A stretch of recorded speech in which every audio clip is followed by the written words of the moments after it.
দুর্নীতি বন্ধে সার্বিয়ার দ্বিতীয় বৃহত্তম শহর নোভি সাদে বিক্ষোভ অব্যাহত রয়েছে। গত শনিবারও সড়ক ও সেতু অবরোধ করে বড় ধরনের বিক্ষোভ করেছেন হাজারো শিক্ষার্থী।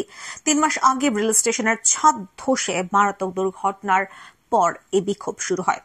সরকারের ওপর চাপ প্রয়োগ করতে এই বিক্ষোভ চালিয়ে যাচ্ছেন শিক্ষার্থীরা। শনিবার ছিল তারই ধারাবাহিকতায় সর্বশেষ সমাবেশ। বিশ্ববিদ্যালয়ের শিক্ষার্থীদের নেতৃত্বে এই বিক্ষোভ ইতিমধ্যে প্রেসিডেন্ট আলেকসান্দার ভুচিচের সরকারের উপর চাপ সৃষ্টি করেছে। এর ফলে দেশটির প্রধানমন্ত্রী মিলোস ভুচিচ সহ উচ্চপদস্থ বেশ কয়েকজন কর্মকর্তা পদত্যাগ করেছেন। বিক্ষোভকারী শিক্ষার্থীরা ছাদ ধসের জন্য দায়ী ব্যক্তিদের জবাবদিহির দাবি জানিয়েছেন। এর পেছনে সরকারের দুর্নীতি ও অদক্ষতাকে দায়ী করেছেন অনেকে। দেশটির রাজধানী বেলগ্রেডে শিক্ষার্থীদের ২৪ ঘণ্টা সড়ক অবরোধের পর গত মঙ্গলবার প্রধানমন্ত্রী পদত্যাগে বাধ্য হন।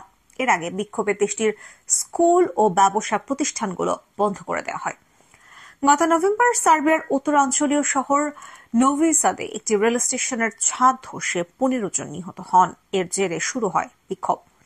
এক পর্যায়ে তার দুর্নীতি বিরোধী বিক্ষোভে রূপ নেয় এবং পুরো দেশে ছড়িয়ে পড়ে।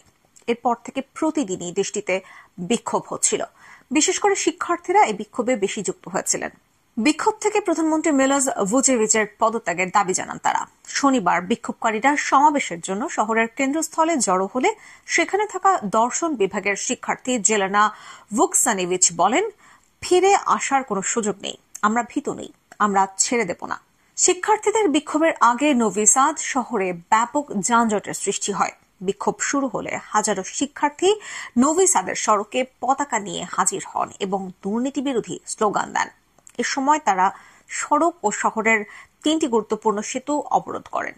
পরে তারা ফ্রিডম ব্রিজের কাছে জড়ো হন। শিক্ষার্থীদের এই বিক্ষোভে শহরের বাসিন্দাদের সঙ্গে ট্রাক্টর নিয়ে কৃষকেরাও যুক্ত হন।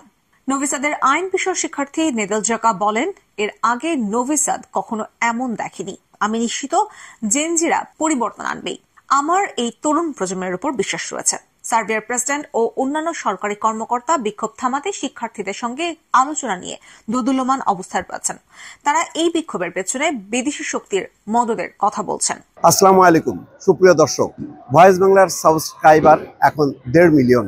আপনাদের সহযোগিতা এবং ভালোবাসায় দিনকে দিন ভয়েস বাংলার দর্শকের সংখ্যা বাড়ছে।